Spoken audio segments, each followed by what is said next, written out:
தனது வருத்தத்தை தெரிவித்ததோடு மட்டுமல்லாமல் பாரதிய ஜனதா கட்சி உங்களோடு துணை நிற்கிறது என்ற வார்த்தையும் சொன்னார்கள்.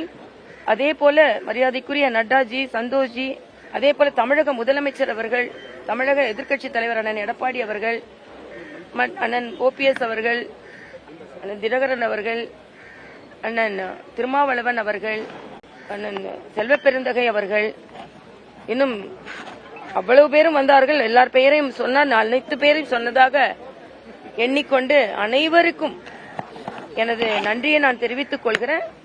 குறிப்பாக இன்று மரியாதைக்குரிய அமித்ஷா அவர்கள் என் இல்லத்திற்கு வந்தது, என் தந்தை இருந்திருந்தால் எப்பொழுதுமே ஒரு தேசியவாதி, நமது நாட்டின் உள்துறை அமைச்சரே இல்லத்திற்கு வந்திருக்கிறார் என்று நினைக்கும் போது விண்ணில் இருந்து அவர் எவ்வளவு மகிழ்ந்திருப்பார் என்பதை என்னால் எண்ணியே பார்க்க முடியவில்லை.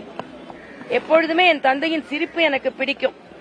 பிடித்தது எதையாவது கொண்டு சென்றாலோ, அரசியல் ரீதியாக நல்ல செய்தியை சொன்னாலோ மனமுவந்து சிரிப்பார்.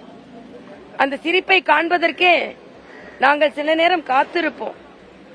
இன்று நமது உள்துறை அமைச்சரே நம் இல்லம் தேடி வந்திருக்கிறார் என்னும்பொழுது விண்ணிலிருந்து அவர் சிரித்துக் கொண்டிருப்பார் என்ற மனநிறைவு எனக்கு ஏற்படுகிறது.